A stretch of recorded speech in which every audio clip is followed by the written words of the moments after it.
పట్టణంలో BJP party అభ్యర్థిగా ప్రచారము ముమ్మరం చేసి వ్యాపారస్తులందరినీ కలుస్తూ భారతదేశాన్ని రక్షించుకోవడం కోసం మరొక్కసారి భారత ప్రధాని అయినటువంటి నరేంద్ర మోదీ గారిని మళ్ళీ మూడోసారి దేశ ప్రధాని కావడానికి ఈరోజు ఈ ప్రచారం కొనసాగుతుంది.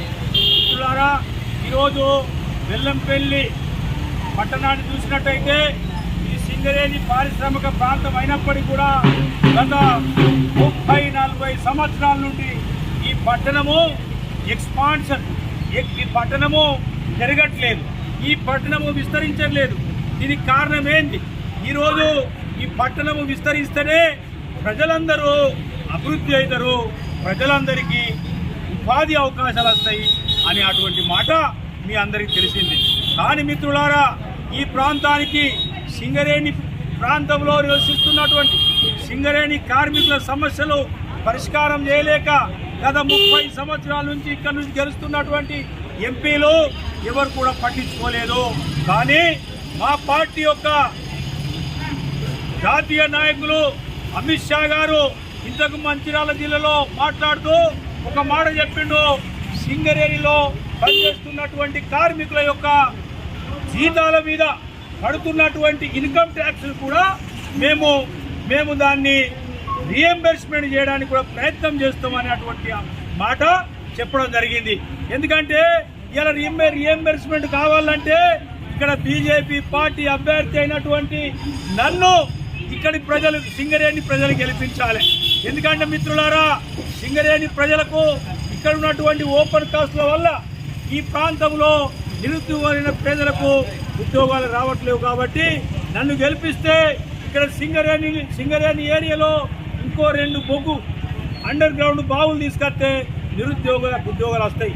అంతేకాదు మిత్రులారా, ఈ యొక్క సింగరేణిలో నివసిస్తున్నటువంటి ఏరియాలో ఎవరికి కూడా పట్టాలు లేక వాళ్ళ జీవితాలు దుర్భరమైనటువంటి జీవితాలు, నమ్మకం లేనటువంటి బతుకులుగా ఉన్నటువంటి వాళ్లకు రాబోయే రోజులలో మా పార్టీ వస్తే, రేపు నేను గెలిచి రాబోయే రోజులలో మా బీజేపీ పార్టీ రాష్ట్ర గవర్నమెంట్ ఏర్పడిన తర్వాత కూడా మేము వాళ్ళకు పట్టాలు ఇచ్చి కూడా రిహాబిలిట్మెంట్ చేయడానికి కూడా అవకాశం ఉంటుంది. అంతేకాదు మిత్రులారా, సింగరేణిలో పనిచేస్తున్నటువంటి కాంట్రాక్ట్ కార్మికులని మేము వాళ్ళని పర్మనెంట్ కూడా చేయడానికి మేము ఆలోచిస్తాం. ఎందుకంటే మిత్రులారా, ఈ సింగరేణి అనేది కూడా ఇది కోల్ ఇండియాలో భాగం కాబట్టి కోల్ ఇండియాలో జరుగుతున్నటువంటి అన్ని ఫెసిలిటీస్ని ఇక్కడికి మేము తీసుకురాగలుగుతాం. కాబట్టి నేను బెల్లంపల్లి ప్రజలని కోరుతున్నా, మిత్రులారా, 30 సంవత్సరాల నుంచి మళ్ళా పట్టి పీడిస్తున్నటువంటి వివేక్ వెంకటస్వామి కుటుంబము ఇక్కడ ప్రజలని మోసం చేస్తుంది, ప్రజలని లూటు చేస్తుంది. కాబట్టి ఈరోజు వాళ్ళు వాళ్ళ 20 సంవత్సరాలు, ఆయన 5 సంవత్సరాలు, వాళ్ళ అన్న 5 సంవత్సరాలు, ఇప్పుడు వాళ్ళ అన్న ఇక్కడ ఎమ్మెల్యే, ఆయన అక్కడ ఎమ్మెల్యే, ఆయన కొడుకు ఎంపీ ఆట. కాబట్టి ఇది కుటుంబ పాలనని తరిమి కొడతాము.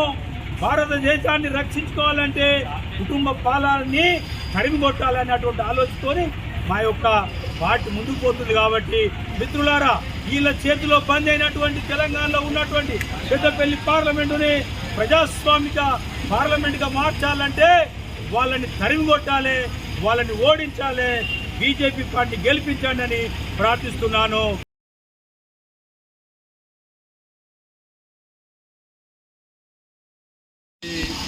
పెద్దపల్లి ఎంపీ అభ్యర్థి అయిన శ్రీ దోమాస శ్రీనివాస్ గారు మంచిర్యాల జిల్లా బెల్లంపల్లి పట్టణంలోని వ్యాపారస్తులందరినీ కూడా కలిసి ఖచ్చితంగా వచ్చేది నరేంద్ర మోదీ గారి ప్రభుత్వమే, మోదీ గారు ప్రధానమంత్రి అని, మళ్ళొక్కసారి ప్రధానమంత్రి అని దేశ ప్రజలందరూ కూడా ఇప్పటికే నిర్ణయం తీసుకున్నారు. మన ప్రాంతం నుంచి కూడా, పెద్దపల్లి నుంచి కూడా బీజేపీ అభ్యర్థిని గెలిపించి పార్లమెంట్కి పంపితే రేపు ఈ ప్రాంత సమస్యలు పరిష్కరించి ఇక్కడ ఇంకా ఎక్కువ అభివృద్ధి చేయడానికి అవకాశం ఉంటుంది. కాంగ్రెస్ పార్టీకి 30-40 సీట్ల కంటే ఎక్కువ రావు దేశంలో. కాంగ్రెస్ పార్టీ ఎంపీ అభ్యర్థి గెలిచినా ఎటువంటి ఉపయోగం ఉండదు. పార్లమెంటు బయట ధర్నాలకు తప్పించి కాంగ్రెస్ పార్టీ ఎంపీ దేనికి పనికిరాడు.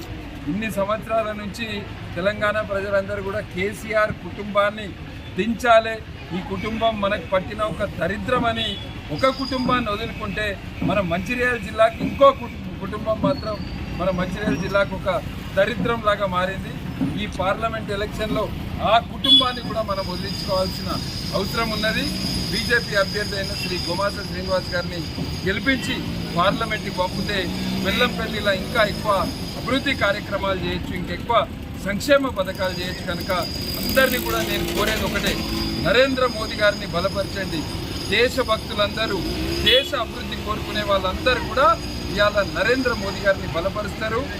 దేశ వ్యతిరేక శక్తులన్నీ కూడా ఇవాళ నరేంద్ర మోదీ గారిని వ్యతిరేకిస్తారు. కనుక మనం అందరం ఒకటై నరేంద్ర మోదీ గారిని ఆశీర్వదించాలి. మా అభ్యర్థి అయిన గోమాస శ్రీనివాస్ గారిని ఆశీర్వదించాల్సిందిగా కోరుతున్నాను.